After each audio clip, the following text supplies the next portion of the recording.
Do you believe in love at first sight? Of course not. Only stupid girls with a lot of free time believe in this nonsense. They read these novels and watch sweet movies about love, dreaming of that very guy who will make them tremble with one smile. You know them. They might be single and never find the one, or they might marry the guy who was right for them because he was nice and had a decent job. No matter who these women are or what situation they are in, this idea of love at first sight makes them vulnerable to wolves that prey on beautiful lambs. This belief that there is that very person with whom you will feel instant love if you just look at them is the perfect lure for fishermen like me. Have you noticed that love at first sight only happens to attractive people? The covers of the novels usually feature a shirtless guy with long blonde hair and the muscles of a Greek god. He'll be hugging a woman who probably looks like Heather Graham or Reese Witherspoon. Have you ever seen a couple like Roseanne and Dan on the cover? Things are no better with films. A woman usually finds her true love in a dark-haired, handsome actor who would have women lined up to sleep with him in the middle of Times Square at noon. Even teen movies that try to convey the message that true love isn't physical have a shy girl in the plot who is actually very hot but wears glasses and wears her hair in a ponytail. Halfway through the movie, she takes off those glasses and lets her ponytail down. Only then does she realize that she is truly beautiful. Everyone talks about her inner beauty, but isn't it funny how her beauty was only recognized when she became beautiful on the outside? There are billions of people on this planet. If I had to take a wild guess, I'd estimate that about 30% of them are probably considered good-looking. By good-looking, I mean average to decent build with a moderately attractive face. I would guess that only 10% of the population can be called beautiful. You see them in Hollywood and on posters in children's bedrooms or hidden discreetly in the stash of your father's adult films. You can even see them in the gym. These are the people that ordinary people self-satisfy in solitude. Even though they make up only a small portion of our population, everyone associates love with them. Nobody thinks of a short, balding 40-year-old man or an overweight 50-year-old woman as potential candidates for love at first sight. According to these unconfirmed guesses, there remains a huge 60% of the world's population who will never fall in love at first sight. So if love is blind, why is most of the planet excluded from potential opportunities? Of course, there is more to the love at first sight mentality. You see, we as humans are fundamentally selfish. When we encounter a situation, our first thoughts are always about how this situation affects us and makes us feel. We may have a thought about how we influence the situation, but usually this thought is a distant second thought or even an afterthought. So the love at first sight mentality usually focuses on how the person we're in love with makes us feel. Rarely does anyone care how we make them feel. With this in mind, the concept of love at first sight comes with the hope that our ideal person, who will fulfill all our fantasies and desires, will see through all our imperfections. If you ask 10 people what their ideal person would be like, I guarantee that 8 of them will describe some variation of the same person. Let me give you an example. If a woman were to describe her ideal guy, he would be tall, with a slim body, with a pretty good job, funny, kind, and caring. He would be a sensitive guy, but one who has the courage to take the initiative when she wants it, like this. I would bet that I have described 90% of the ideal for women. Notice how none of these qualities even affect how he treats her or how he feels about her. All these qualities relate to how he makes her feel. So, to be the perfect guy, half of it comes down to genetics. You can have all the other qualities, but if you don't have the physical attributes, then you will be the one she puts up with. Hey, don't be mad at me. I'm just telling it like it is. If a guy with great genes can pretend he has other qualities, he will likely outshine the poor fool who is actually a good guy, but not so blessed with looks. And this is where I come into play. You see, physically I am that same guy. I'm 6'3", 195 pounds of pure man meat, and have a smile that could melt a nun's panties. Am I narcissistic? You can say that. But damn, if you slept with as many girls as I did, you'd think so too. Now, good looks aren't everything. Don't let locker room talk and rumors fool you. I didn't win all the sex awards I had just by blinking my eyes and flexing my pecs. I learned that to be a high achiever, you have to be more than that, or look like this. Despite all the stories you read on these sites, women rarely want a man who is only good for sex. We think this way because it is a masculine trait. We may meet a woman who looks like sex on legs, but is smarter than a box of rocks, and we will ruin our marriages for her. We all know this is true. Women are different. Even if they are only looking for a sexual partner, they want him to have more than just sex. They usually choose a man they might fall in love with, but they deceive themselves that it's just to satisfy a need. That's why I mastered the art of weapons of love at first sight.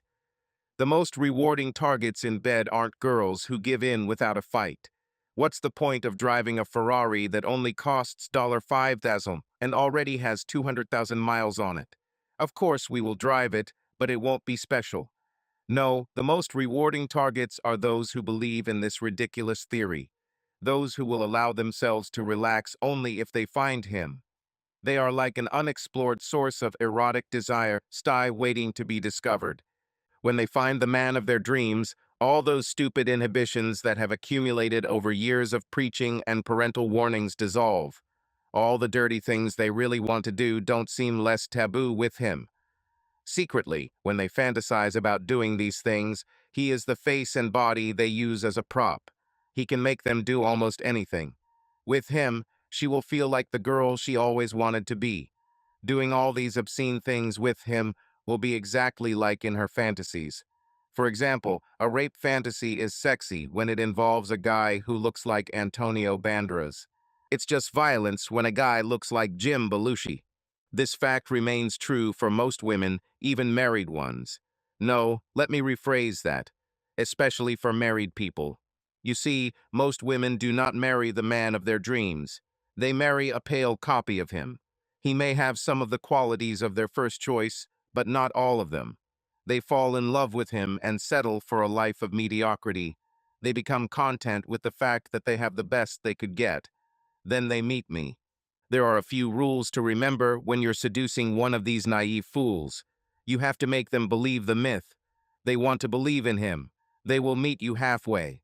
You just need to give them an unspoken promise that you are the guy of their dreams. You have the inner qualities of what a good guy should be, and you're wrapped in a nicer package than what they have at home.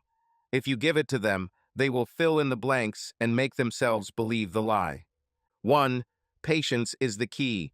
These women believe that true love will wait until they overcome their Puritan upbringings. You can't rush them into sex. In fact, you should seem quite reluctant to take this step. Let them think that they are actually seducing you. 2. Always look them in the eye. In fact, make sure you know their color. Sure, you can appreciate her body, but make it a secondary consideration. You can tell a woman that she has nice breasts, and she might allow you to have sex with her. If you tell her that her eyes are beautiful, she will make love to you. 3. Find out what she is unsure about. It may take some light questioning, but the results are worth it. When you find out what she's not sure about, just ignore it and act like it doesn't exist. For example, if she is insecure about her weight, then tell her how beautiful she looks in that dress. If she mentions her love handles, then talk about how unattractive skinny girls are because they have nothing to grab onto. If she has small breasts, tell her that large breasts are too heavy to handle. Plus, you love butts. 4. This goes along with point 3. Find out what she is proud of and praise it to the skies. If she's a smart girl, tell her how much you enjoy listening to her talk about books for hours. If she has lost a few pounds, tell her that she was beautiful before, but now you need to constantly remind yourself that she is married. If she got a new hairstyle, tell her that it really highlights her face and makes her look angelic. 5. Be sure to share your vulnerability with them. You can make it up, of course. Pretend you've never talked about this before and you can't believe how comfortable you are with her. The one I use is my mom crying because my dad left.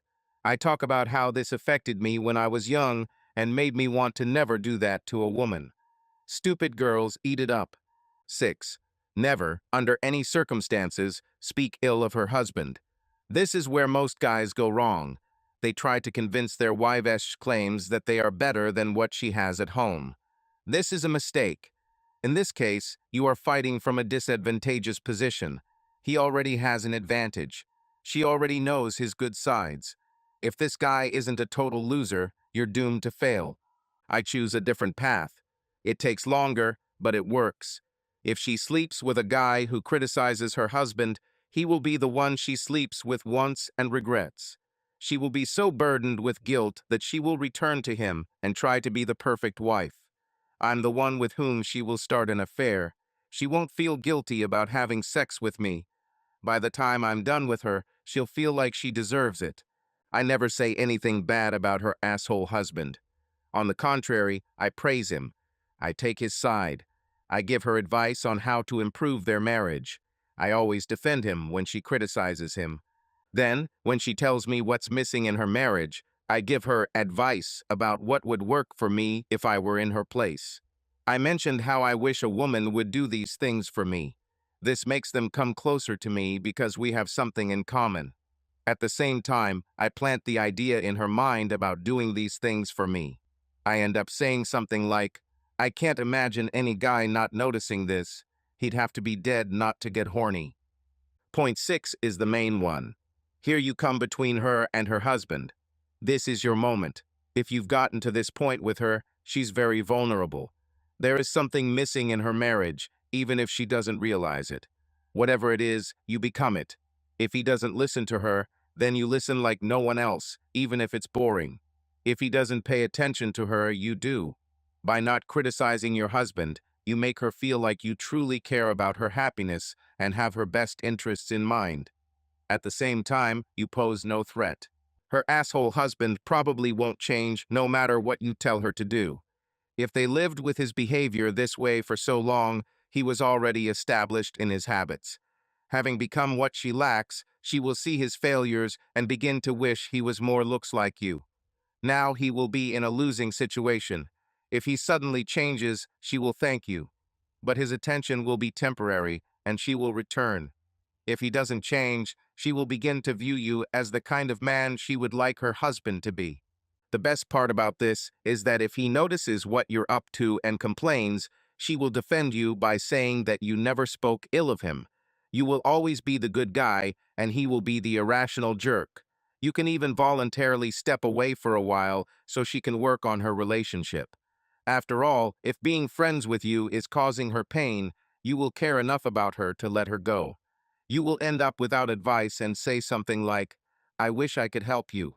If only he could see you the way I see you. If she isn't ready for sex after this, you might want to move on to another target. Now, there are exceptions to every rule. Even with all this arsenal at my disposal, I cannot conquer them all. Sometimes life gets in the way. Unforeseen variables that I didn't count on can pop up and ruin all my hard work. It also happens. Take this one bitch I worked with. Oh, wait a minute. You don't know who I am yet. Well, let me introduce myself. Then I'll tell you about this bitch and her cowardly husband. My name is Brian Kelfer. I joined the Navy at 18 years old. I would have liked to join earlier, but I was underage. Leaving home was the best decision of my life. So, I became a naval medic. I requested an assignment to a naval unit that needed a medic. Once this was approved, I switched to Sea Greens. The term simply means that I was a Navy guy who did everything the Marines did. I have to say that I liked it better than serving ashore at the Naval Hospital. The differences between the Navy and Marines begin at the point of entry. You join the Navy. You become a Marine. Hoorah! So I served for 8 years and was given an honorable discharge as HM2. I won't list all the awards I got because most of them are not important. I was able to take some classes while I served and completed my education after my discharge to become a nurse. I do sports every day. I got used to this when I was in my unit. I have a six-pack and I jog all the time. Exercising is easy when you work in a hospital because they have several gyms that they use to rehabilitate some of their patients. Because I served, people automatically treat me with respect. Women always secretly wonder if I killed anyone, and men always want to hear some war stories. I don't know why people are so attracted to what happens there. Half of them wouldn't have the courage to deal with what's going on there, so they live through one of my stories. They then say a blank, "Thank you for your service," and continue talking about something else. Most of the stories I tell are true. Sometimes I have to embellish some details, but mostly I don't lie. Yes, ladies and gentlemen, I'm the guy that husbands argue about with their wives, and the guy that wives gossip about with their girlfriends. I am a nightmare for a jealous husband and a wet dream for a neglected wife. Now back to that bitch that got away. Her name is Selena Holmes.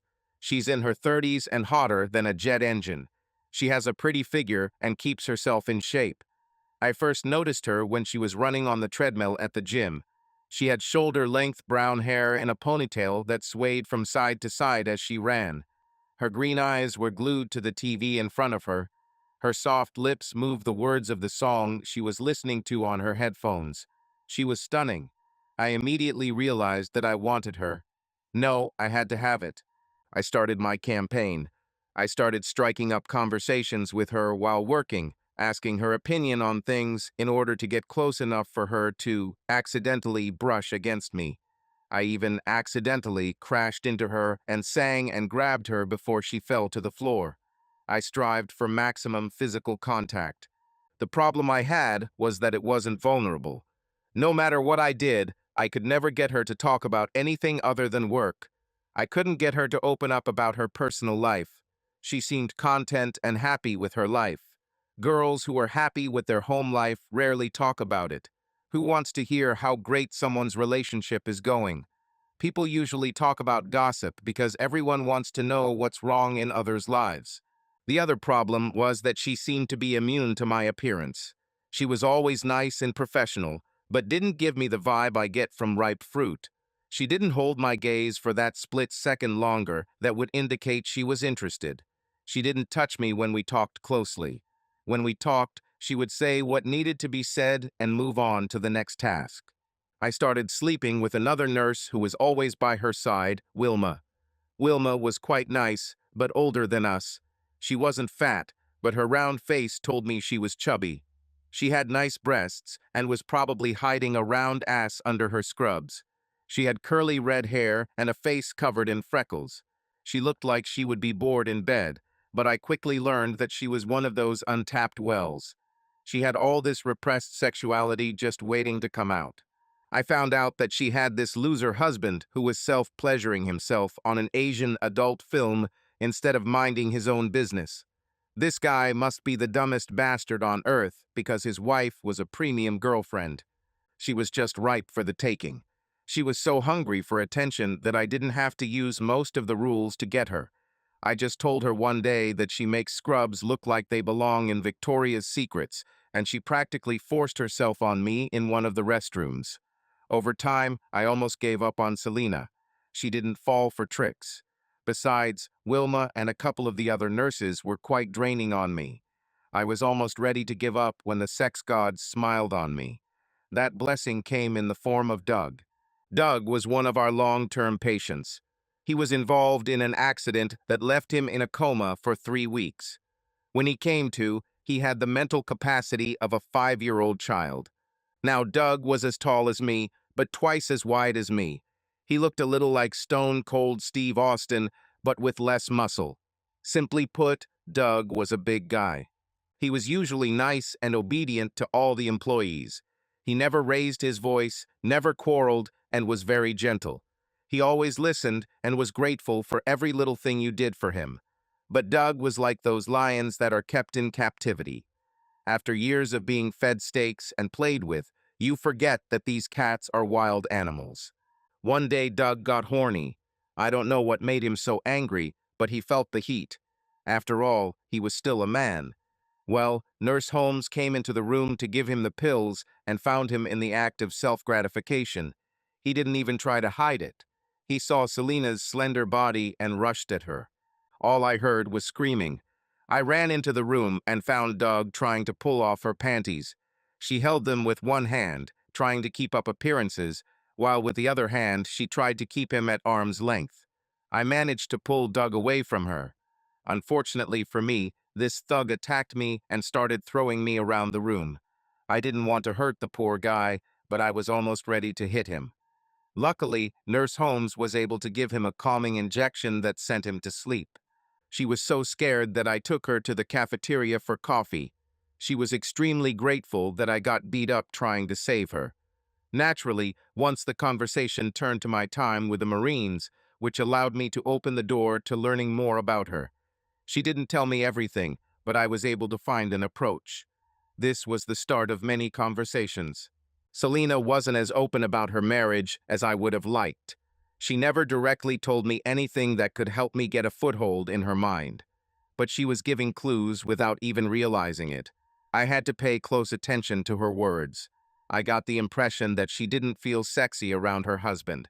It was just a guess, but it was all I had. I started working on this. I started complimenting her on her medical attire. When she did something new with her hair, I talked about it. I asked what perfume she wore and remembered it. But it still didn't work out for me. She thanked him for his attention, but it didn't bother her. The problem was that she already knew all these things about herself. Complimenting her was like telling her that the hospital was full of sick people. She answered me with a slight smile, and that was all. The cutie guy route was falling apart. I was running out of options until one day I came at her from the other side. We were on break and sitting in the lounge. I don't know what came over me, but I just blurted out, "You act so professional all the time, but I bet you're a badass bitch when the lights go out." She looked at me with a mocking smile and said, "Wouldn't you like to know?" I finally found the approach. Now this bitch is mine. I wondered what it tasted like. And the games began. I flirted with her shamelessly. She flirted back at me. It became a game where everyone tried to come up with the wittiest line. It was fun. While this was fun, it also became annoying. My progress seemed to be stuck at the flirting stage. Months passed, and I was no closer to finalizing the deal with her. Every time I tried to get physical, she stopped me. But then she always left the door ajar, just enough to encourage me to keep flirting. Let me give you an example. One day, we were both in the storeroom. She was trying to get a box from the top shelf. She reached up, leaving her slender body unprotected. She was having difficulty with the box, so I offered to help. I got too close to her and took the box from her hands. At the same moment, I pressed my body to hers. I got horny, and I made sure she felt it.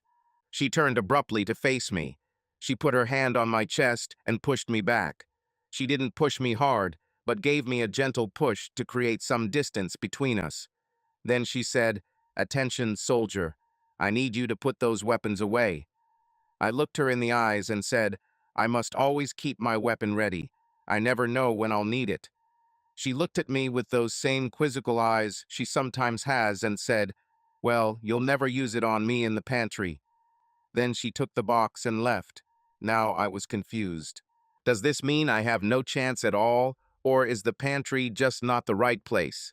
Another time I told her I would make her beg. Again, those mocking eyes flashed, and she told me, "Trust me, if you make me beg, then you'll know what a bad bitch I really am. Unfortunately, I'm not begging." Then she shrugged and walked away.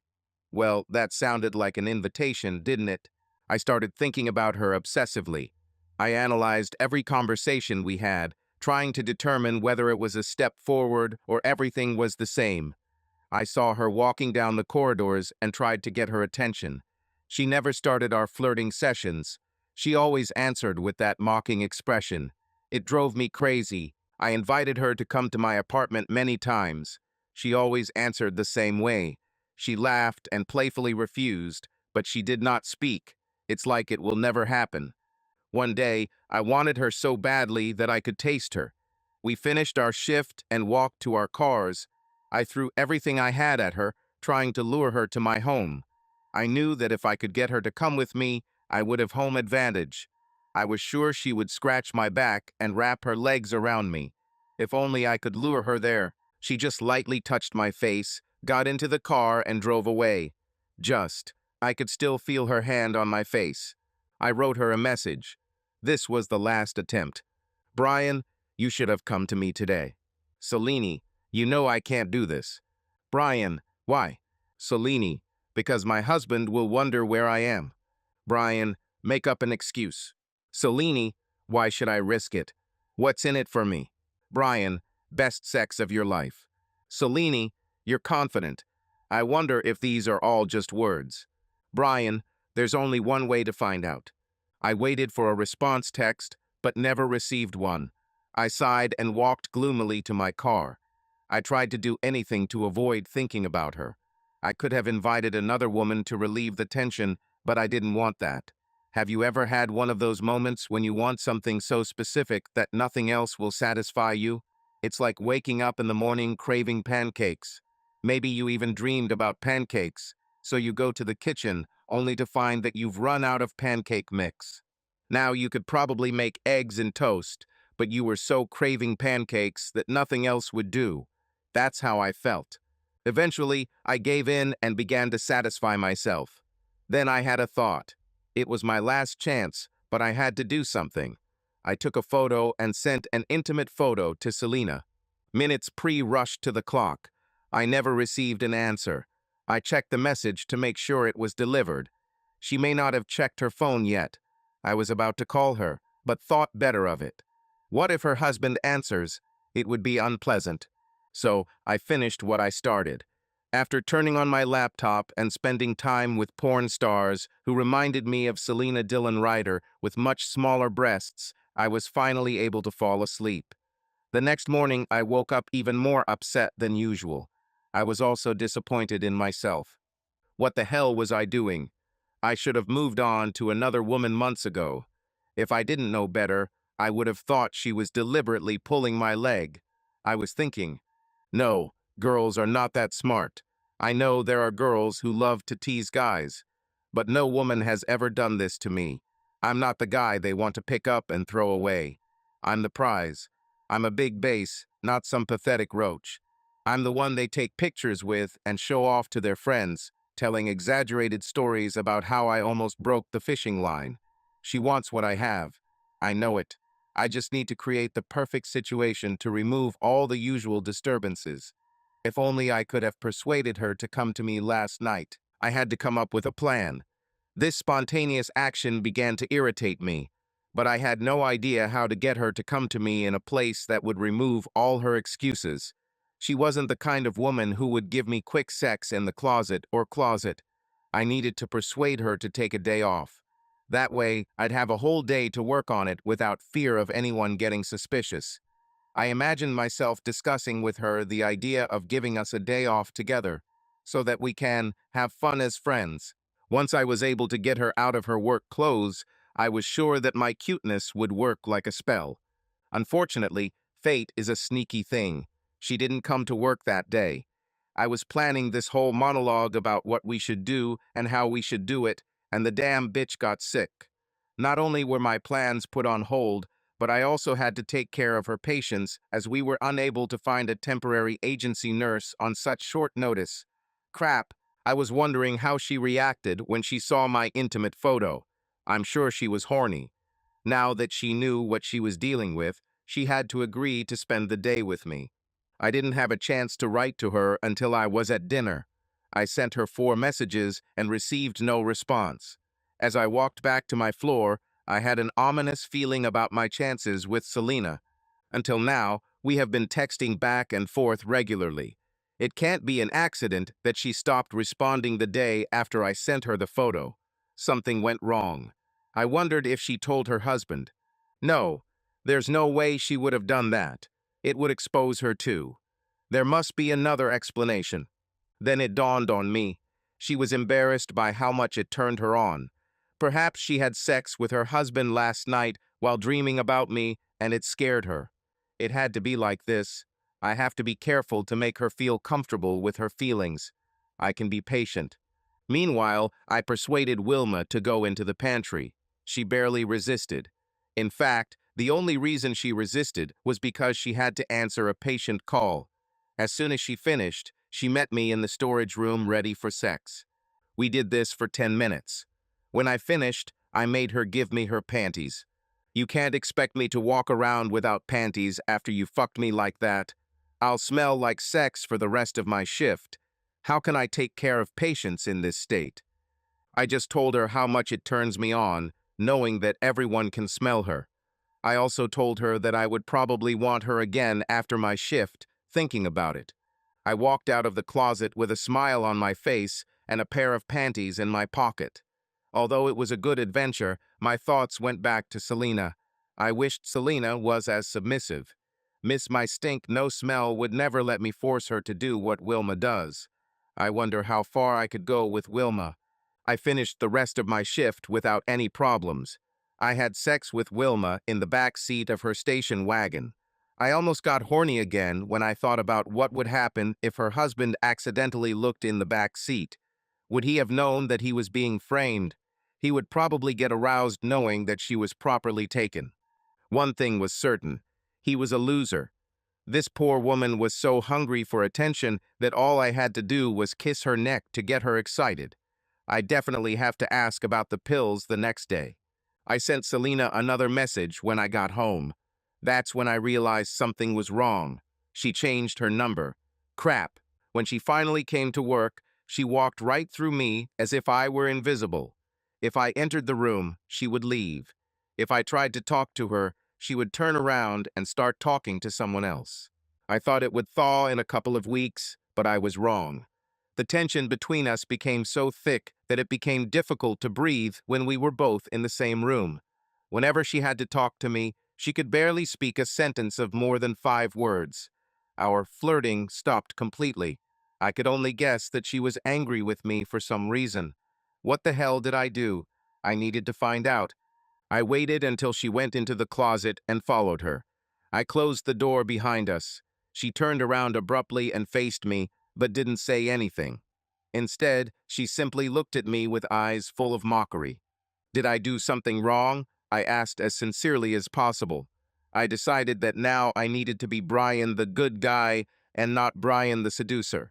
I even adopted a puppy dog expression. She didn't soften. In fact, she just sat there, looking at me with eyes full of mockery. I need to get back to work, Brian, she said in an indifferent, monotone voice. Then she pushed past me, opened the door, and left me completely bewildered. I tried to engage her in conversation, but this bitch just kept dodging me and ignoring me. I started to get angry. Luckily, I was able to persuade Wilma to satisfy me in one of the toilets. I enjoyed it, but my heart wasn't in it. Wilma noticed this. "What happened, dear?" she asked in a voice that sounded alarmingly like her friend's. She touched my cheek lovingly. I think she was trying to console me, but it backfired. These were signs that our fun was coming to an end. The time for that conversation was approaching, and we needed to part ways. But I had to put it aside for a minute because I needed her. I decided I could use her to find out what was going on with Selena. Sorry, Freckles. I'm just a little confused. Haven't you noticed how Selena treats me like I have leprosy? I tried to talk to her, but she keeps ignoring me. I watched as Wilma's face darkened with jealousy when I mentioned Selena. Her eyes pierced me for a few seconds. That's when he realized it was time to end this. "Why do you care whether Selena makes you angry or not?" she shouted so loudly that it was reflected from the walls. I know they heard us from outside the toilet. I took action to calm this explosive girl. "Freckle, calm down. I just wanted to know what I did to her. We need to work together, and it's hard when she ignores me. You have no reason to be jealous of Selena. You are the only one who receives my love." I conveniently left out the words "on this floor." This was implied. Her face brightened, and she kissed me on the lips. It took all my strength not to throw up. I knew where that mouth was just a few minutes ago. "I'll find out, baby," she said with a wink. With that, she left the toilet. I don't know what Wilma said to Selena, but I thought I hit the jackpot when I saw her waiting for me in my car. I smiled to myself as I slowly made my way there, and I thought my car couldn't look any better. Now I know she's not even 100 miles away from what she looks like when you're next to her. I winked at her with my flirtatious smile. I expected her to laugh and flirt back. but what I got was like a bucket of cold water on my head. She just stood there, looking at me with icy eyes. Her arms were crossed over her chest. My smile froze on my face. She didn't come to restore our relationship. She had something on her mind that she needed to get out. Suddenly, I got angry. "Selena, what the hell? Why are you such a bitch?" I blurted out these words. I could no longer contain my feelings. I've been stalking this girl for a year, and now I'm done. I was no longer going to be her obedient dog. "Do you have Wilma, Brian?" Suddenly, she asked this question. This was the last thing I expected. I grinned at her and nodded in understanding. This bitch was jealous. "What did that get you?" I asked confidently. She didn't say anything. She just looked at me. I leaned over and quietly asked, "Are you jealous?" Her chin jerked back when I said this. Then she half smiled, as if what I said had amused her. "Do you think it's because of jealousy?" Again, I was confused. I didn't know what to think. She stood there, looking at me like I was a stupid child who didn't understand anything. To the fuck with her. "What the hell do you want from me, Selena?" She suddenly became serious again. "I want you to stop sleeping with Wilma, Brian. She's going through a rough time in her marriage right now. What you're doing to her is only making things worse." Her face softened. For a minute, I saw the Selena I had been chasing for so long. She looked at me as if she hoped I understood what she was saying. "She really thinks you're in love with her. She told me she hopes to leave her husband so she can be with you." I don't know what happened to me at that moment. I think I was even more hurt that she wasn't jealous than I wanted to admit. Whatever it was, it made me give up everything. I know that at this moment I should have felt bad, perhaps even feel regret, but I didn't feel it. And what? She looked at me as if I was Lucifer himself. I did not care. To hell with her and Wilma. I waved her off and walked past. I'm done pretending for this arrogant girl. It was obvious that I had no chance with her, so I no longer needed the nice guy mask. "You know, Brian, you're a piece of shit," I heard her say from behind me. I opened my car door to get in. Selena slammed it shut and squeezed between me and the car. She obviously wasn't finished yet. "You walk around this hospital with your war stories and arrogant attitude and think you have the right to play with lives. You've slept with everyone and you don't care about the people you hurt." Her words were filled with venom. If I still wanted her, I might have backed down. But now this girl was in my rear mirror. "Listen, Selena, what I do is none of your business. I can have whoever I want, whenever I want. If I want her, I'll do it. In fact, I've already done this. Many times. This stupid bitch even satisfied me in the toilet this afternoon. So why don't you go home to your cowardly husband and—" Here I didn't even have time to finish when this bitch hit me. She didn't even hit me like a girl. She clenched her fist and punched so hard that I saw stars. "Don't ever talk about my husband, you fuck." I stood there stunned. I couldn't believe that such a blow could come from such a small body.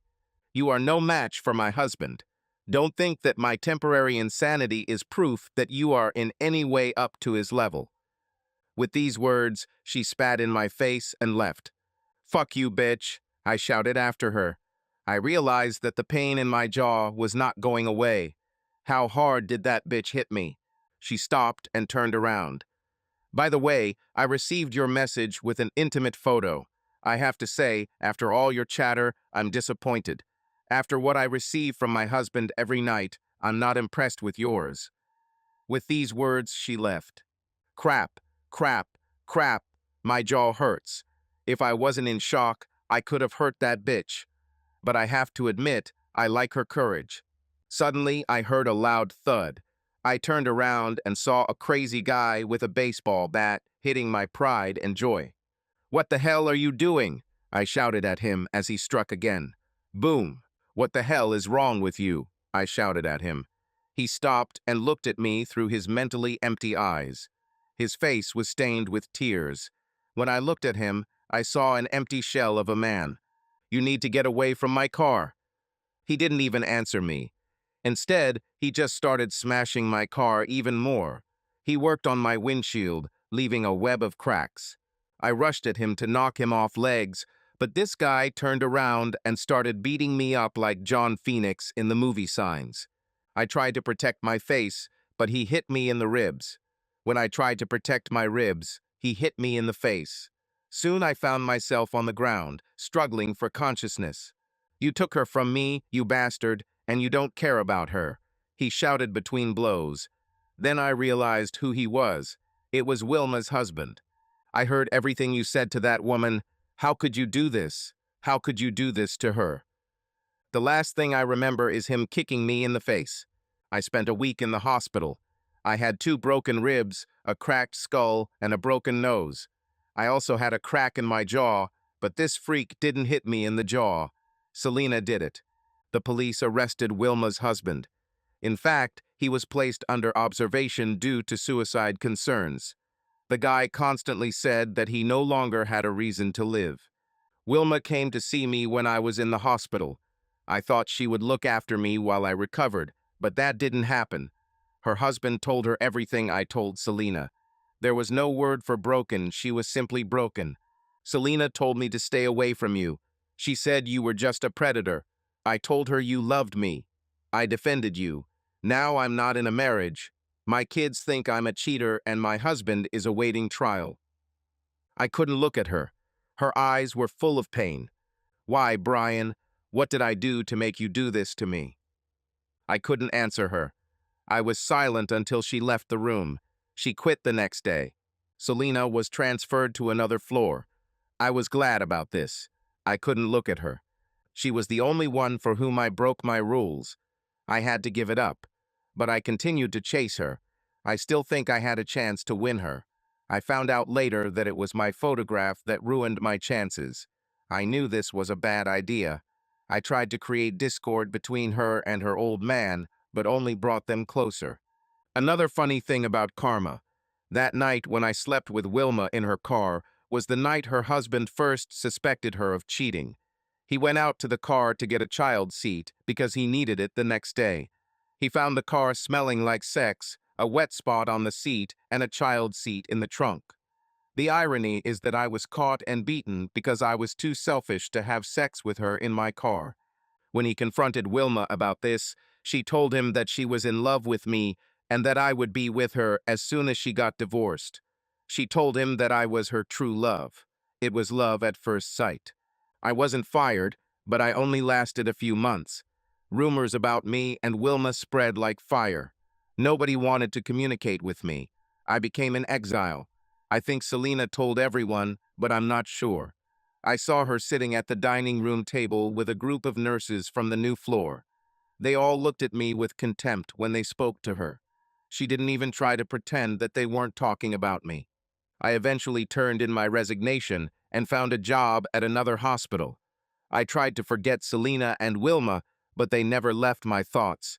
The real-life Tony and Selena are still happily married. She says she learned a lot about herself during that time. They went to counseling, and she learned to have self-confidence without needing anyone's attention. She openly admits that she was a very shallow and vain person, and she realized what a treasure she has in Tony. There was an occasion when my wife and I were on a picnic with them, and I jokingly asked him, "What is it like to be married to a woman who is too good for you?" Without hesitation, Selena replied, "How can he know that? His wife is the one who won the lottery." I know some people would like me to embarrass her in this story, but she honestly didn't deserve it. They have been married for 16 years.